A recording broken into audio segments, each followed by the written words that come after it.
Good morning, All Saints, and welcome to this episode of Lectio Divina with me, Mr. O'Neill. And as usual, what we do is we read a gospel passage, we pause to reflect, and then we start to dig a little bit deeper into the meaning of that passage and what it can mean for us.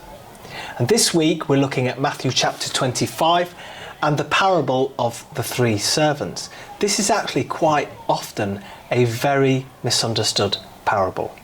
Now I'd like to ask someone in your form to read out that passage so that you can understand the story.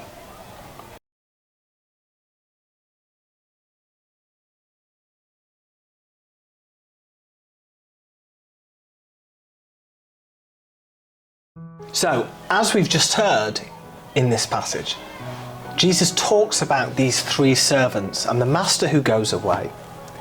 And he gives them amounts of money based on their talents. 5,000 gold coins, 2,000 gold coins, and then 1,000 gold coins. And he gives them out based on the varying degrees of talents that he believes that these servants have got. So clearly the one with the 5,000 coins has the most talent in the eyes of that master. Now, the one with 5,000 coins doubles the amount, and as does the servant with 2,000 coins. But the servant who's given 1,000 gold coins does something bizarre. He goes and he buries the coins and then basically returns them to the master. The master's fuming, and he scorns the servant and sends him packing and on his way.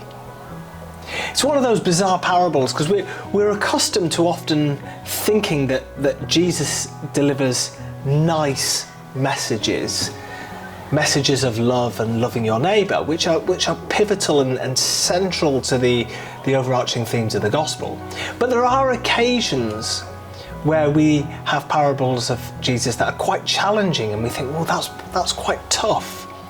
Why is Jesus being so harsh here? And I suppose it's as we dig into this parable, we start to get a bit of an understanding why. So, in this passage, the coins basically represent the talents that we've got. And as with anything, we teach always, and it's the same at school, we talk about showing your talents. Now, it's clear here that we've got three people, and one's got the most amount of talents, 5,000 coins, then we've got the 2,000 coins, and then we've got somebody who hasn't got as much talent as the other two.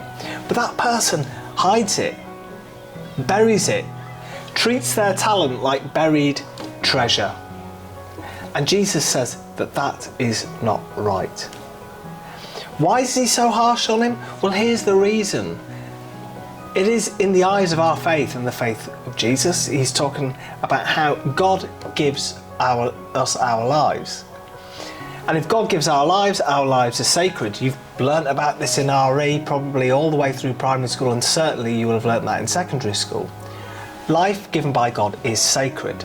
And therefore, the best way we can glorify God, the best way that we can do our best by the teachings of the church, is to show off our talents. It's so often, and sadly the case in my years of working with young people, that people try and hide the things that they're good at. They become all shy about being seen as a show-off, or they're a bit nervous that their talent is not quite as good as the person who they sit next to in the class. And we need to break down those barriers. Everybody in this school has got something that they're good at. And it doesn't matter how good you are, you have to show it off. You have to try. You have to work at it. You have to dedicate time to getting better at it. You can't just bury it away and hope that nobody will ever look in your direction. Our jobs as your teachers is to try and bring out the very best of you.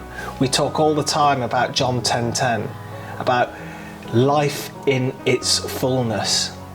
You won't get a fullness of life if all you ever do is try and hide away the things that you are genuinely good at. So as we approach the exciting times of Advent and we get ready for that period of time, now is the time to have that confidence. Think about the things that you'd like to do, the clubs that you'd like to join, the sports that you'd like to do, or the work that you want to get really good at, and invest time in showing off the remarkable talents that you all have. Thanks very much, All Saints, and I really hope you have a fantastic week. See you at the next Lectio Divina.